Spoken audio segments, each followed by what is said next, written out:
할렐루야. 네, 오늘 수요 예배에 참여하신 성도 여러분들을 주님의 이름으로 뜨겁게 환영합니다. 또한 온라인을 통해서 본 예배에 참여하고 계시는 우리 성도 여러분들도 주님의 이름으로 환영합니다. 먼저 1월 둘째 주 암기할 성경 구절을 화면이나 들고 계신 카드를 보시면서 다 함께 큰 소리로 함께 봉독하시겠습니다. 그의 안에서 건물마다 서로 연결하여 주 안에서 성전이 되어가고 너희도 성령 안에서 하나님이 거하실 처소가 되기 위하여 그리스도 예수 안에서 함께 지어져 가노니라. 에베소서 2장 21절에서 22절 말씀. 아멘. 이 말씀을 통해서 새로운 힘을 얻고 또 성령 안에서 살아가시는 한 주가 되시기를 간절히 소망합니다. 오늘 저녁 하나님께서 주시는 말씀은 창세기 1장 1절에서부터 5절까지의 말씀입니다. 구약 1페이지가 되겠습니다. 교독하시겠습니다. 태초에 하나님이 천지를 창조하시니라.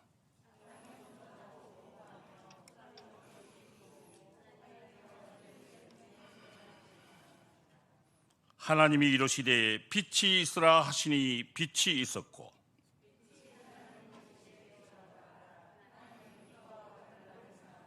함께 하시겠습니다. 하나님이 빛을 낮이라 부르시고 어둠을 밤이라 부르시니 저녁이 되고 아침이 되니 이는 첫째 날이니라. 아멘.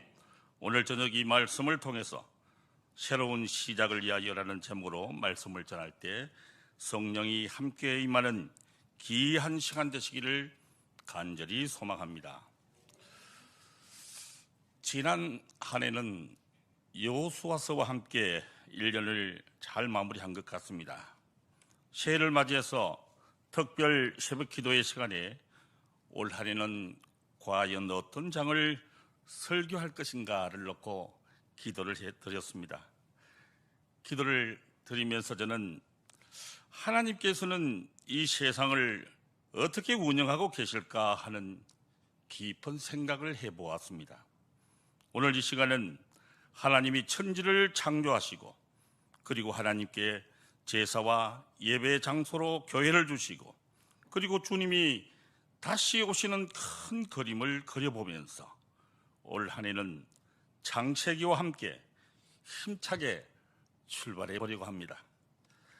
사랑하는 성도 여러분, 모든 일에는 시작이 있으면 끝이 있게 마련이지요. 이 세상은 결코 우연히 만들어진 것이 아닙니다.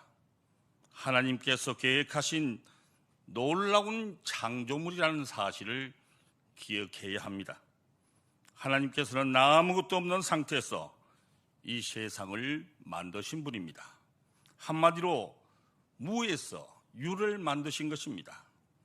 오늘 주시는 이 말씀을 통해서 저와 여러분의 인생에 적용하는 귀한 시간이 되었으면 합니다. 태초에 하나님이 천지를 창조하시니라. 성경의 첫 시작 부분이 태초에 하나님이 천지를 창조하셨다라고 기록하고 있습니다.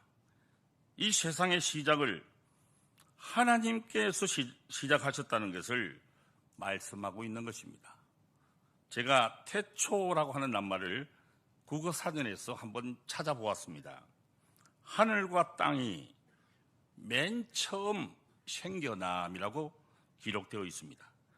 그러니까 태초라고 하는 것은 하나님께서 처음으로 이 세상을 시작하셨다는 것을 말씀하고 있습니다. 그러니까 하나님이 근원이 되셔서 이 세상이 창조되었다는 것을 분명하게 말씀하고 있는 것입니다. 여기에서 창조했다라고 하는 것은 아무것도 없는 무에서 새로운 것들을 만들어내셨다라고 하는 뜻입니다.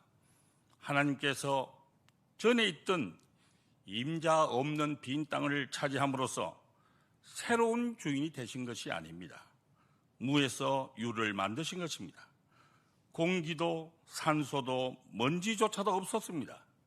그러한 가운데 하나님께서 하늘에 있는 것들과 땅에 있는 모든 것을 만드셨습니다.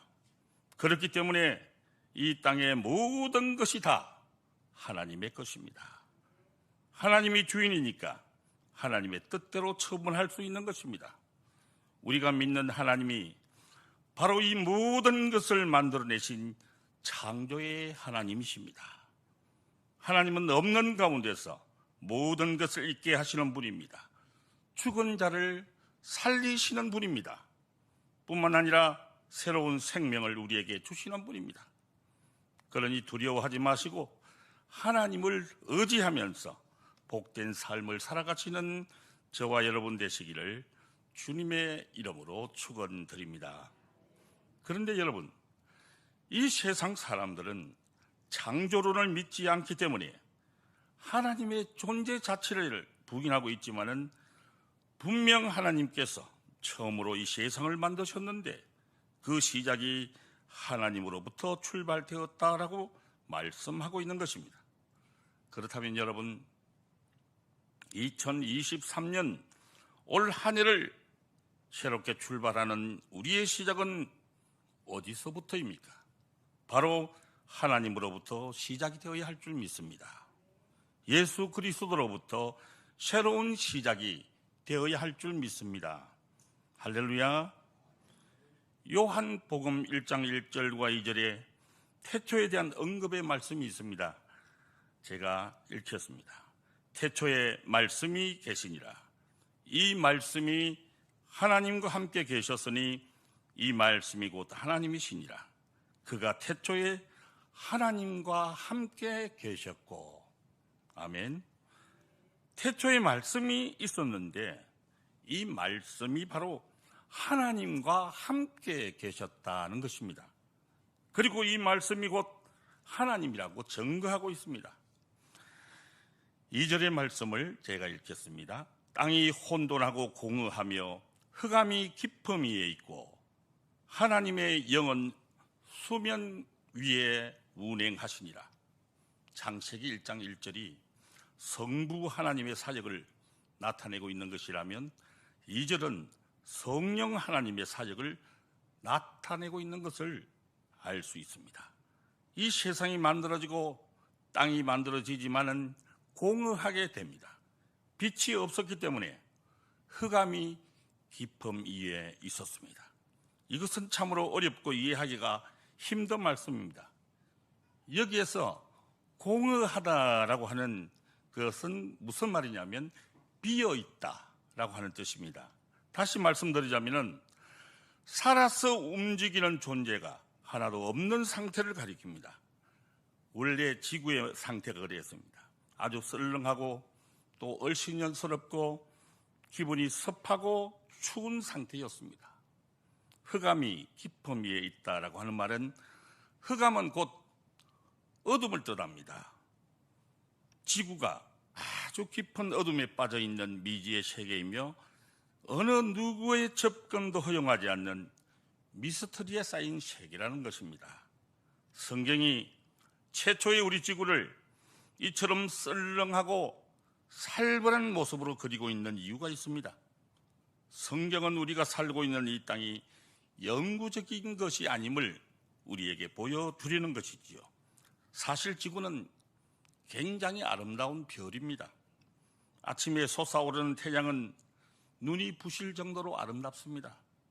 사람들은 이 세상이 너무나 좋고 너무나 살기 편하기 때문에 이 세상이 영구적이기를 바라고 있습니다. 그러나 이 세상은 언젠가는 다시 황량한 상태로 돌아갈 것입니다. 왜냐하면 그것이 세상의 원래 모습이기 때문입니다. 성도 여러분, 이스라엘 백성들이 떠난 애굽은 참으로 아름다운 곳이었습니다. 사실 그들은 애굽을 떠나고 싶지 않았습니다. 애굽에 비하면 시내산 광야는 정말 썰렁하고 삭막한 곳이었기 때문이죠. 그리고 소돔 들판은 또 어떻습니까? 아브라함이 포기하기에는 너무나도 아름다운 곳이었습니다. 그곳은 여호와 동산만큼이나 비옥한 평지였습니다. 그러나 하나님은 소돔이나 애굽이라고 해서 아끼지 않으셨습니다. 왜냐하면 하나님께서 아름다운 것을 만드신 이유는 어떤 특별한 목적을 위해서이기 때문이지요. 그렇다면 하나님께서 이 세상을 이토록 아름답게 만드신 이유가 무엇입니까? 도대체 무엇 때문에 혼동되어 있는 이 세상을 이토록 질서 있고 또 정리정돈하시고 아무것도 살지 않는 곳에 이토록 많은 생물이 살게 하셨습니까? 매 끝없는 어둠에 덮인 동면의 땅을 빛 아래로 끌고 나오셔서 개발하게 하시고 또 사람들이 출입하게 하셨습니까? 그 목적은 하나밖에 없습니다. 하나님의 뜻대로 사는 백성을 만들기 위해서입니다. 천사와 달리 자기 의지로 하나님의 뜻을 분별하면서 자발적으로 하나님의 뜻에 복종하는 복된 백성을 만들기 위해서 하나님께서는 이 세상을 아름답게 꾸미셨습니다. 이것을 위해서 존재합니다. 여러분, 마치 이 세상이 영구적으로 존재할 것처럼 돈과 명예의 욕심을 내는 사람은 결국은 아무것도 남지 않는 황량한 들판에 묻히고 말 것입니다. 하나님의 백성들이 훈련을 끝내고 영광스럽게 졸업식을 하는 날, 이 세상은 원래의 모습으로 돌아갈 수밖에 없습니다. 그래서 하나님께서는 우리에게 무엇을 더 중요하게 생각해야 하고 어디에 애착을 가지고 살아야 할지를 보여주기 위해서 최초의 황량하고 쓸쓸한 지구의 모습을 우리에게 보여주신 것입니다. 진정한 그리스도인들은 이 세상이 주는 직책에 연연하지 않습니다. 자기가 살고 있는 집이 몇 평인지에 대해서 연연하지 않습니다. 중요한 것은 사회적인 직책이 아니라 그 사람이 살고 있는 삶의 질입니다. 얼마나 아름답고 얼마나 가치 있는 삶을 사느냐가 중요한 것이지요. 그런 삶 없이 많은 부동산이나 빌딩을 많이 가졌다고 만족하는 사람은 그 만족이 얼마나 어리석은 것인지 언젠가는 알 때가 곧 올 것입니다. 땅끝 성도 여러분, 우리의 삶은 모두 다 드러나게 되어 있습니다. 숨어서 죄를 지은 것도 다 드러나게 되어 있습니다. 아무도 모르게 선을 행한 것 역시 백주에 다 드러나게 되어 있습니다. 바로 이것이 중요한 것입니다. 눈에 보이는 건물과 아름다운 산과 바다와 언덕이 중요한 것이 아니라 눈에 보이지 않게 지은 죄와 눈에 보이지 않게 행한 선한 일이 더 중요한 것입니다. 그것은 전부가 기록으로 다 남을 것입니다. 그리고 언젠가는 다 공개될 것입니다. 산이 없어지고 바다가 메워져서 육지가 된다 할지라도 주님의 말씀은 1.1핵도 없어지지 않을 것입니다. 만약 이 세상에 질서와 균형이 깨어진다면 과연 어떻게 될까요? 균형이 무너진 세상은 참으로 생각만 해도 아찔합니다. 아니, 생각만 해도 끔찍하다라고 하는 표현이 맞겠죠. 죄를 짓고 잘못을 저지른 사람은 그에 합당한 벌을 받아야 마땅합니다.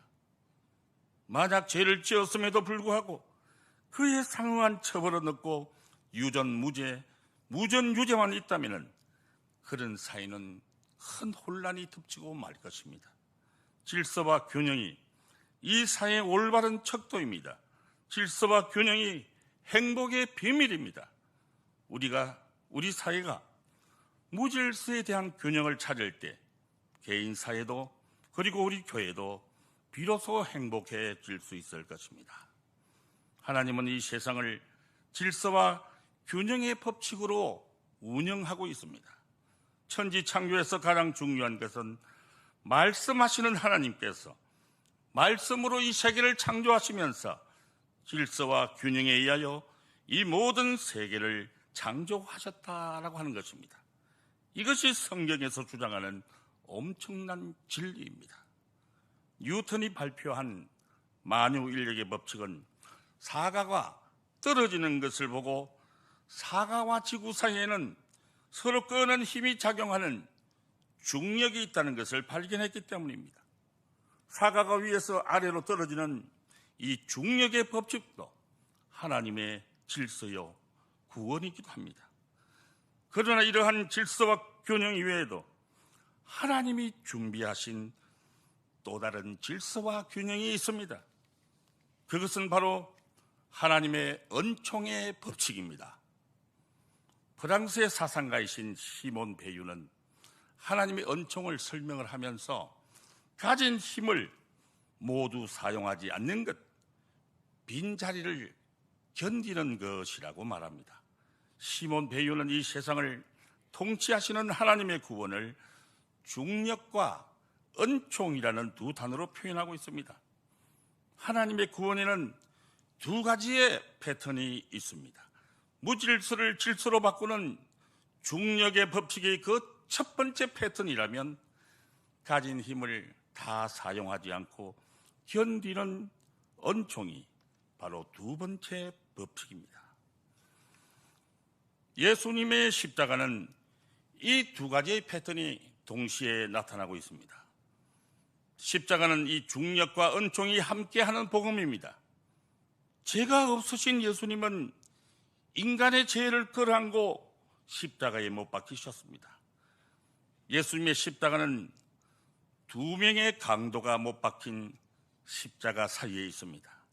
십자가는 중력과 은총이 함께하는 복음입니다. 거룩하신 예수님은 스스로 불균형의 자리로 내려가셨습니다. 그래서 기독교의 십자가는 올려다보는 십자가가 아닙니다. 고개를 돌리면 이미 내 곁에 와 있는 십자가입니다. 예수님의 십자가는 내용만큼이나 십자가가 어디에 있는지가 중요한 것입니다. 예수님의 십자가는 죄인과 죄인 사이에 있었습니다. 그렇다면 여러분의 십자가는 과연 어디에 있습니까? 우리가 고개를 돌리면 바로 내 등 뒤에 있는 십자가가 되어야 합니다. 이것이 바로 은총의 십자가인 줄 믿습니다. 창세기는 성경을 통해서 우리에게 다음 몇 가지 사실을 알려주고 있습니다. 하나님은 창조의 하나님이라는 것입니다. 하나님은 이 모든 피조물과 구별되는 분이라는 것을 분명히 말씀하고 있습니다. 특히 하나님은 인간이 만들어낸 하나님이 아니라 말씀하시는 하나님이십니다.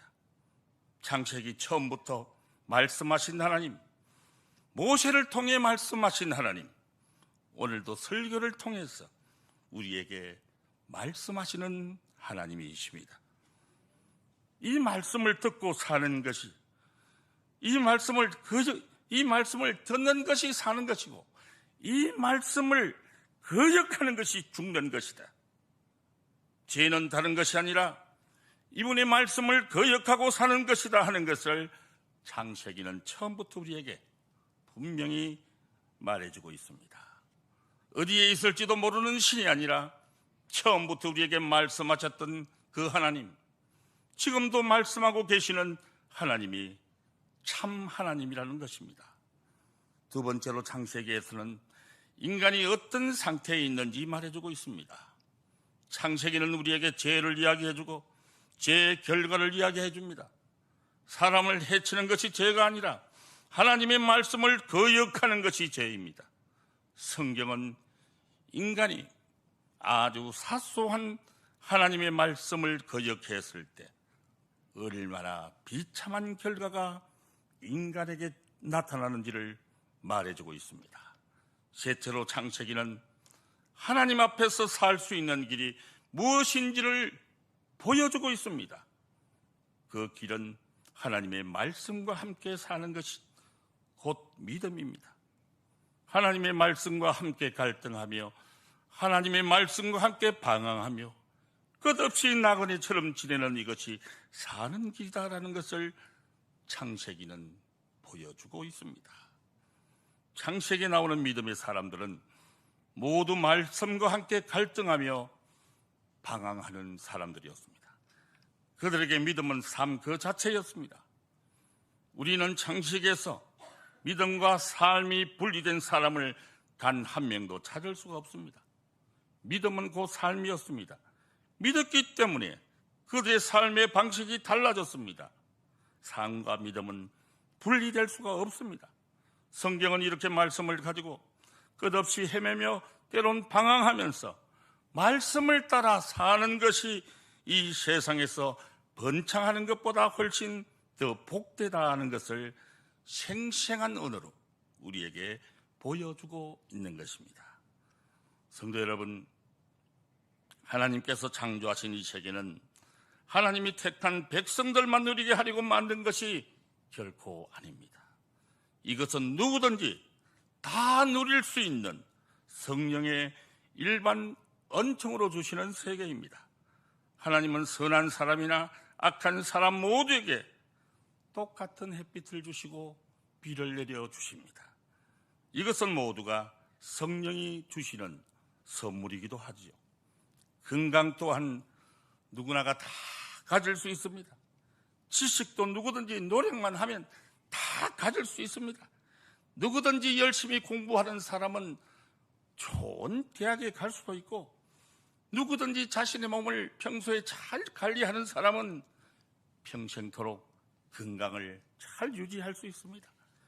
이스라엘 백성들이 보기에는 애굽 사람들은 참으로 많은 하나님의 일반恩宠을 받은 사람들이었습니다. 특히 기하학의 발달은 다른 그 어떤 나라도 따라오지 못할 정도였습니다. 나일강이 자주 범람하기 때문에 정기적으로 자신들의 논밭을 청량해야 했기 때문에 기하학과 천문학이 다른 나라보다 아주 발달했습니다. 애굽의 지혜와 에돔의 지혜는 아주 탁월했습니다. 그래서 잠언에서는 애굽의 지혜와 에돔의 지혜를 인용해서 하나님의 지혜가 더 뛰어나다는 것을 이야기하기도 합니다. 이 아름다운 것은 성령이 주시는 일반恩宠입니다. 그러나 성령이 하나님의 백성에게만 주시는 특별한恩宠이 있습니다. 그것이 무엇입니까? 말씀을 통해서 하나님을 알게 하는 것입니다. 죄를 용서해 주시는 것입니다. 마음을 바꿔서 언제나 새로운 마음으로 살게 하는 것입니다. 이것이야말로 성령이 하시는 일 중에서 가장 탁월하며 특별한 것입니다. 하나님께서 창조의 현장에 성령을 갑자기 등장시킴으로써 애굽 사람들과 에돔 사람들이 누리고 있는 기하학과 다른 여러 가지 지혜는 하나님이 주신 일반恩宠입니다. 그러나 그것보다 더 탁월한恩寵은 바로 출애굽한 백성들이 가지고 있는 하나님을 아는 지식이며 죄를 용서받는 은혜이며 날마다 새로워지는 은혜라는 것을 이야기해 주십니다. 여러분, 이 세상에는 우리 인간이 누릴 수 있는 축복이 많습니다. 어떤 사람은 건강한 체력을 탁월한 사람이 있는가 하면은 어떤 분은 유달리 지혜가 총명한 사람도 있습니다. 학문적인 능력이 뛰어난 사람이 있는가 하면 유달리 돈을 잘 버는 사람도 있습니다.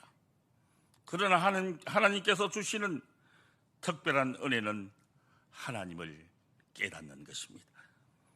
그리고 죄를 용서받는 것입니다. 그리고 날마다 새로운 마음을 가지고 사는 것입니다. 그래서 하나님께서는 이스라엘 백성들이 애굽 사람이나 에돔 사람들을 부러워하지 않도록 성령의 특별한 사역을 가르치고 계신 것입니다. 성도 여러분, 하나님을 아는 것은 정말 귀한 은혜입니다. 이 세상 어떤 사람들이 누리고 있는 것보다도 더 탁월하고 귀중한 축복입니다. 만약 이것을 잃어버린다면 하나님의 백성들은 가장 소중한 것을 잃게 될 것입니다. 이스라엘 자손들은 이미 성령의 활동을 경험했기 때문에 창조의 현장에서부터 성령을 등장시킴으로써 그리스도인이 사는 것은 성령과 함께 사는 것이고, 그의 특별한 은혜는 애굽의 지혜와 에돔의 지혜를 능가하며 애굽의 물질적인 축복보다 아주 훨씬 더 소중하다는 것을 가르치고 있습니다. 창세기는 우주와 인간의 기여움과 삶의 목적을 우리에게 명백하게 가르쳐주고 있습니다. 창세기는 하나님과 그의 피조물과 관계, 하나님과 인간과의 관계, 그리고 인간과 인간과의 관계, 인간과 다른 피조물들과의 관계를 알려줍니다. 창세기는 우리 인간에게 뿌리를 알려주는 책이기도 합니다. 삶의 참된 의미는 뿌리를 아는 데서만 이해될 수 있습니다. 하나님은 창조주시요 온 우주의 주인이심을 알아야 합니다. 인간은 하나님의 형상대로 지음받은 존재임을 알아야만이 참된 삶이 어떤 것인지 알 수 있게 됩니다. 창세기를 신앙적으로 이해하는 것이야말로 하나님과 인간에 대한 지식을 가지는데 성결 조건이라 할 수 있습니다. 창세기는 애굽에서 나와 광야를 방황하고 있던 광야교회에 주신 말씀입니다. 400년 동안 애굽에 살면서 다신론의 영향을 받아 우주의 창조자요 아브라함을 부르신 광야의 이스라엘 자손들에게 주신 말씀입니다. 태초에 천지를 창조하신 그 하나님이 바로 아브라함과 이삭과 야곱과 요셉의 하나님이시요 이스라엘 자손들을 애굽에서 해방시켜 광야로 인도하신 하나님이신 것과 약속의 땅으로 인도하시는 전능하신 여호와 하나님이신 것을 알고 믿게 하려고 이 창세기를 주신 것입니다. 오늘 이 창조 역사를 바라보면서 우리 하나님이 얼마나 우리를 사랑하셨으며 또 우리에게 필요한 것들을 주시기 위해서 얼마나 힘쓰고 애썼는지를 깨닫게 됩니다. 새해가 시작되는 이 시점에 새로운 시작을 위하여 우리 모두가 하나님의 이 사랑을 가슴에 품고 오늘도 기쁨으로 그리고 감사함으로 성도로서의 삶을 살아가는 저와 여러분 되시기를 예수님의 이름으로 축복합니다. 다 함께 기도드리겠습니다. 천지를 창조하신 하나님 아버지, 성령께서 나에게 묻는 것은 하나님께서 태초에 천지를 창조하신과 나를 만드셨다라는 사실을 확실하게 고백하고 있는지 오늘 이 시간 스스로 자문자답해 봅니다. 그래서 인생의 주인이 내가 아니라 하나님 되심을 고백하고 믿음으로 맡기는 우리 모두의 삶이 되기를 간절히 기도합니다. 하나님의 천지 창조를 믿을 때에만 우리가 바른 인생관과 역사관을 가지고 세상을 올바르게 살아갈 수 있음을 솔직히 고백합니다. 태초에 하나님이 천지를 창조하셨다는 이 선포야말로 인생은 어디로부터 와서 어디로 가는가, 또한 어떻게 살아야만 하는가 하는 인생의 영원한 질문에 대한 명백한 해답임을 깨닫는 저희들이 되게 하옵소서. 영적인 눈으로 오늘 내가 머무는 현실을 두루 살펴보시고 올 한 해 무엇을 어떻게 새로이 시작할 것인가를 간절히 기도하는 이 시간 되게 하옵소서. 그러므로 나를 정령 죄로 말미암아 깊은 흑암과 사망의 그늘 아래 있던 나의 영혼을 위해 운행하심으로 말미암아 나를 거듭나게 하시고 하나님의 영광을 소유하게 하신 성령 하나님께 다시 한번 깊은 감사를 드리는 이 시간 되게 하옵소서. 우리가 살고 있는 이 세상은 죄로 오염되어 어둠 가운데 씨름하고 있지만은 성령님의 역사로 말미암아 새롭게 창조되어 지극히 아름다운 세상으로 바뀌게 될 것임을 믿어 의심치 않으며 천지 만물을 창조하신 우리 주 예수 그리스도의 이름 받들어 간절히 기도드리옵나이다. 아멘.